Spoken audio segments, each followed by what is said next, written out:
It's an intriguing fact that this graph can actually be obtained from the graph of x maps to 1 over x by translation and by scaling.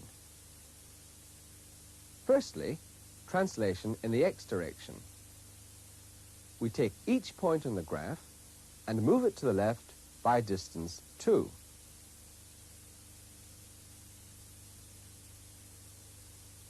Next, we scale the graph in the y direction. That is, we stretch it by a factor of 2.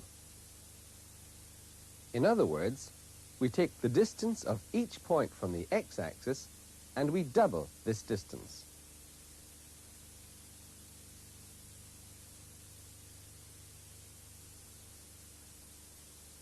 Finally, translation in the y direction. We move the graph upwards by a distance 1.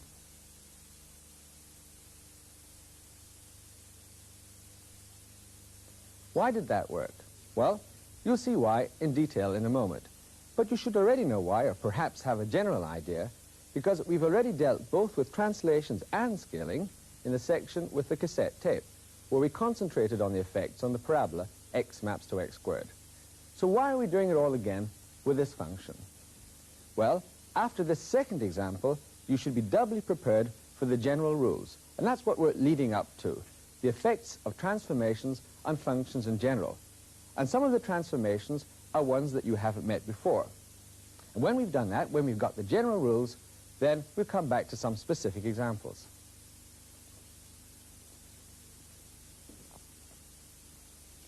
We're going to apply the rules to these examples. We're going to translate these graphs, scale them, and reflect them to see what we get. The point of all this is to learn more about functions. During the program, we're going to set you some problems about graphs and their transformations, because a very good way of getting some insight into the behavior of functions is by playing about with their graphs.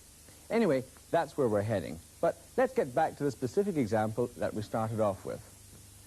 We got the white graph from the black one by applying 3 transformations. But how, in fact, do we know that this is the function that we actually get? I'm going to go through those transformations in turn and show you the effect of each of them. We started off with the graph of x maps to 1 over x, and the first thing we did was translate it. We translated it to the left through 2 units. And you'll remember that the effect of that was to change this x to an x plus 2. So here's the function after the first transformation. Next, we did a y scaling. We scaled by a factor of 2. In other words, we took the distances from the x-axis of all the points on the graph, and we moved the points until they were twice as far from the x-axis as they were originally. So the values of the new function are twice the values of the old one. So this is our function after 2 transformations.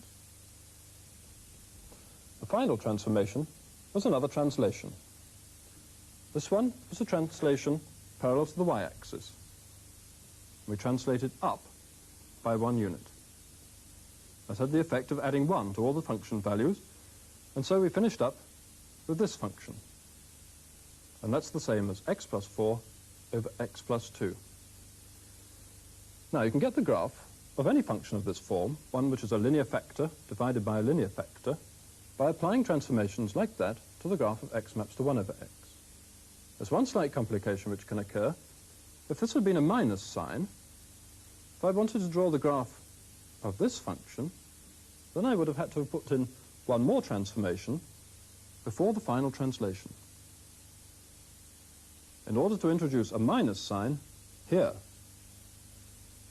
Now that's quite easy. All I've got to do is reflect the graph in the x-axis, or what comes to the same thing, turn it over.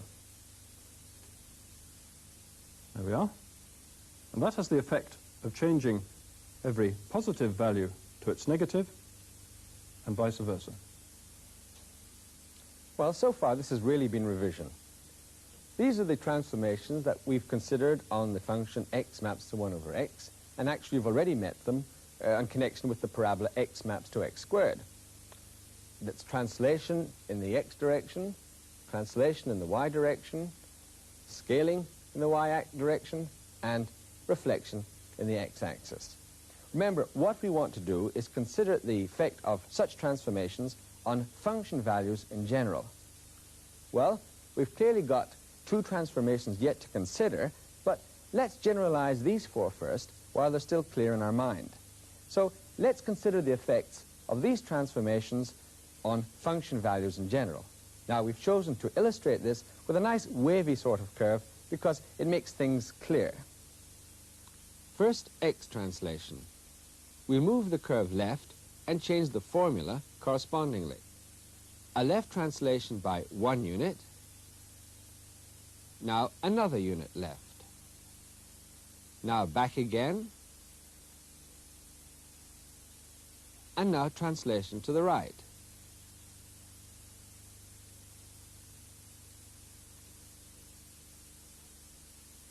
Now let's look at scaling in the y direction. The height of the graph is now twice the original.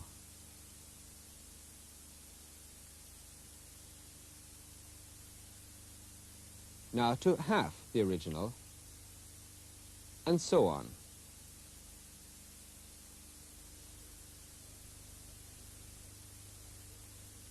Now, let's see the effect of reflection in the x-axis. So, reflection in the x-axis changes the sign of the function values.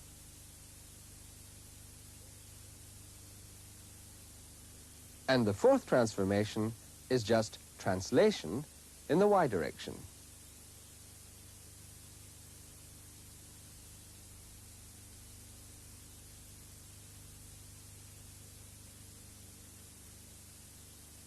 So that's our four transformations. Now, let's go back to the beginning and look at the two transformations we haven't dealt with yet.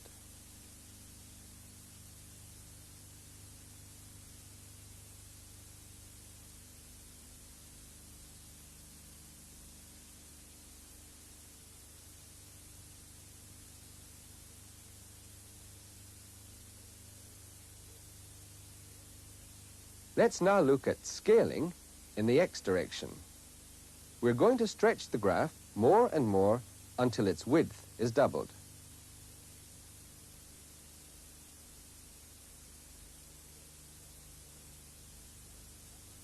So, surprisingly enough, doubling the width introduces the factor of a half.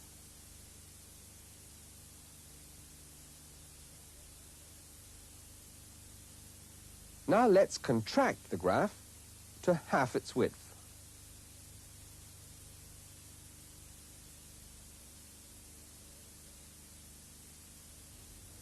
I must say I always find that a bit unexpected.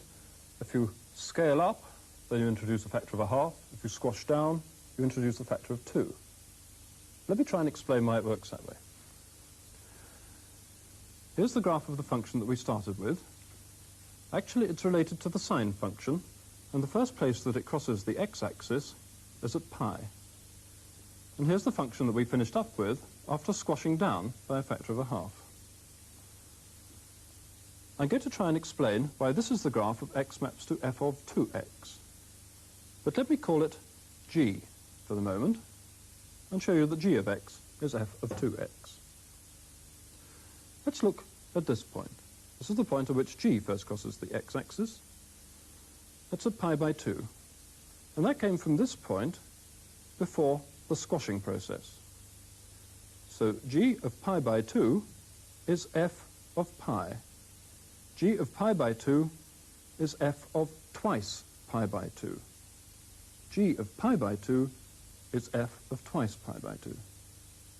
And the same sort of argument works for any point. If I take a point a distance x along the axis, it came from the point twice as far along before the squashing process, and so g of x is f of 2x. Well, that's dealt with x scaling, and now all we're left to consider is reflection in the y-axis. Well, actually, that isn't too difficult. If I reflect this graph in the y-axis, then I'll change every x value to its negative. And so I'll finish up with the graph of this function. X maps to f of minus x. You see, the value of the new function at minus 1 is the same as the value of the original function at plus 1. Let's take a specific example. Actually, this black graph is the graph of x maps to 2 to the x. And so the white graph I'll obtain by substituting minus x for x. It's the graph of x maps to 2 to the minus x. And that's the same as a half to the x. And that's our last transformation, and that almost concludes the first part of the program. All that remains is to set up the problems that we'd like you to tackle after the program. And the idea of these problems is to help you to explore the relationship between these transformations and the properties of certain functions. Mike. I'm just going to go through one problem to show you the kind of answer that we expect, and then I'm going to set some for you to do. This is the graph of x maps to x squared. And as you know, it's symmetric about the y-axis. One way of saying that is to say that if I reflect in the y-axis, then I finish up with the same graph. Now, we've just been talking about reflections in the y-axis. We know that a reflection in the y-axis takes the graph of f to the graph of x maps to f of minus x. And for this particular function, f of minus x is equal to f of x, because minus x squared is the same as x squared. And so that property of the function explains why it's symmetric about the y-axis. So now I'm going to set some problems for you to do, and that's the kind of answer that we're looking for. Now, there's no need to write anything down because the problems are actually all repeated in the correspondence text. So just watch what I do. Here's the first problem. It concerns the graph of x maps to x cubed. With this graph, if I reflect in the y-axis, I get something different. But if I then reflect again in the x-axis, I do finish up where I started from. And the problem is to explain why that happened in the way that I explained about the symmetry of x maps to x squared. So here we are again. Reflect in the y-axis, then reflect in the x-axis, finish up with the same thing. Why? Next problem concerns that function that we've seen a couple of times already. Actually, it's x maps to 2 sine x. And I'm going to translate this one parallel to the x-axis. If I translate far enough, then I finish up where I started. Why did that happen? How far did I have to translate before the two graphs coincided? Here's another problem with the same function. Reflections again. If I reflect this one in the y-axis, then I get something different. But if I reflect again in the x-axis, then I finish up with the same thing. Why did that happen? And the next problem is concerned with the function x maps to 2 to the x. First, let's scale by a factor of 2.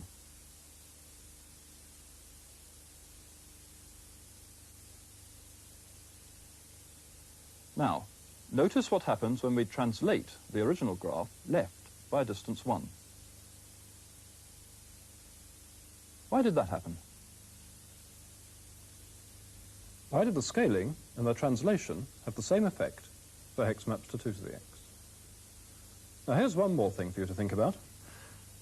We've been talking about reflections in the x-axis and in the y-axis.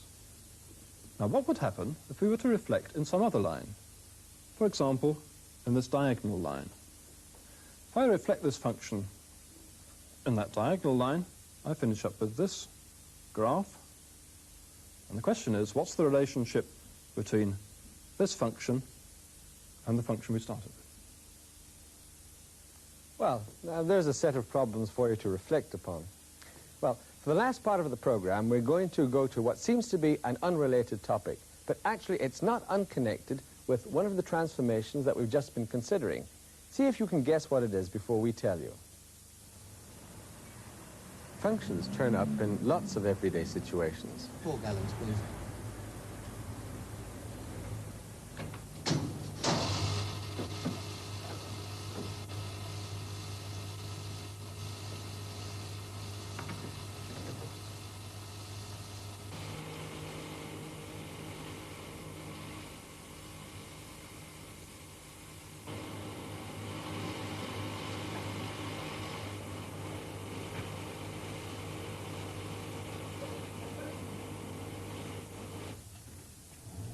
And here's the inverse function. Good morning. Good morning. £2 off, please. Cheers.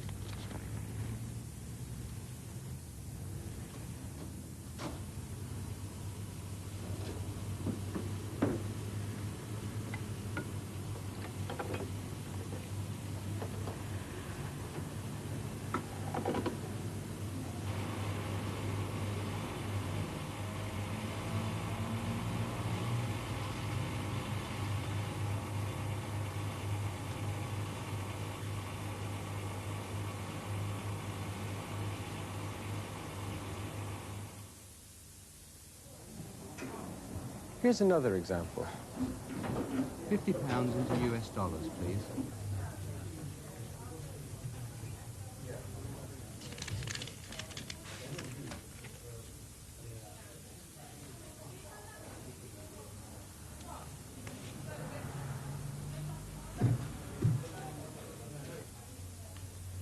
$100 into sterling, please.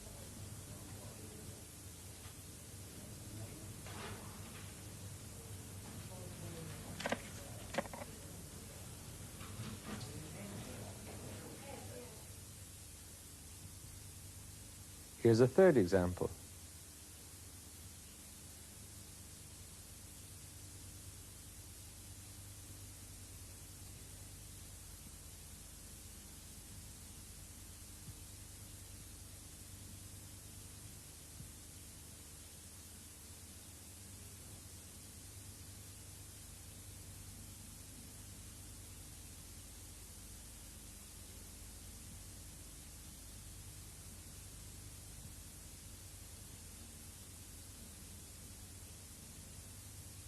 So the basic idea of an inverse function is simple enough. Now let's go into the mathematics of it. And for this last part of the program, let's go over to Roger Duke. What I'm going to do is look at the concept of inverse functions graphically. Let's start with the petrol station situation. When we filmed that, petrol cost 77 pence per gallon. So this is the graph of the cost function. X gallons costs 77 over 100 times X pounds. Next, look graphically at the two purchases that we saw. The first customer asked for 4 gallons, and the cost was £3.08, which is 77 over 100 times 4. In the inverse situation, the man asked for £2 worth of petrol, for which he received 2.6 gallons. And this is 100 over 77 times 2. That is, we multiply the pounds by 100 over 77 to get the gallons. Now that's going to work for any number of pounds. If I take the cost, any cost, then I can find out how many gallons that buys simply by moving over to the graph and down to the x-axis. So this gives me all the information about the inverse function. But it's not the graph of the inverse function, because as it stands, I've got the input, pounds, measured along the y-axis, and I'd like input along the x-axis. And the output from the inverse function, gallons, is at the moment along the x-axis, and I'd like it along the y-axis. So I'm going to have to interchange these axes. Let me show you with this transparent model. I can interchange the axes by reflecting in this main diagonal. If I do that, I'll get pounds down here and gallons up here.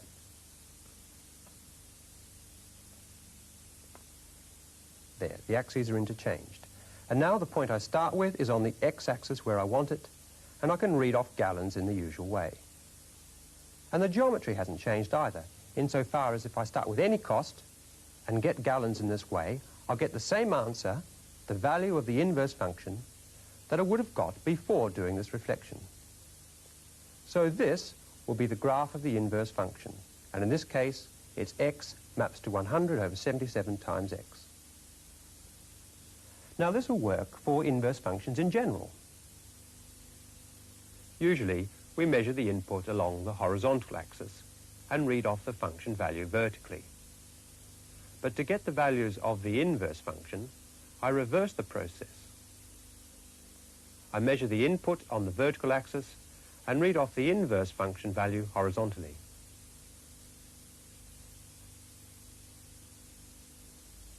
So we can read off the values of the inverse function from this graph. But it's not the graph of the inverse function, because the input is on the y-axis and we'd like the input to be on the x-axis. So as before, we just reflect in this main diagonal to give the graph of the inverse function. And we've called it f to the minus 1 as we did in block 1. Now, of course, remember, f to the minus 1 has nothing whatsoever to do with taking reciprocals. It's the function that undoes f. It's the reverse process. Let's have a look at these two graphs together. We go from f to the minus 1 by reflecting in the main diagonal. Well, that's it. That's how we go from a function to the inverse function graphically. But let me finish by just leaving you with a couple of thoughts. First, I purposely chose this to be x maps to 2 to the x. And we saw in the text that the inverse of this is x maps to log to base 2 of x. So this original function is really an anti-logarithm, and this corresponds to the log-anti-log situation that we saw earlier in the film. Although in the film it was to base 10, and here it's base 2, but that's not significant. And the second thought is this. If we do the inversion trick with this graph, we get this picture. And you notice that for any x in here, this picture gives several values. So it's not the graph of a function, because for a function, we get just one function value for each x in the domain. Well, what's gone wrong? This inversion trick will always work if a function has an inverse, but not all functions have inverses, and the sine function for one doesn't. Well, that's all very well, but if you've ever done any trigonometry, you'll know that there are times when you want to actually use the inverse of the sine function. Suppose, for example, you're given the sine of some angle, and you want to find out what the angle is. Then, how can you do that if the sine doesn't have an inverse? Well, that's one more problem for you to look at, together with the ones that Mike has already set you.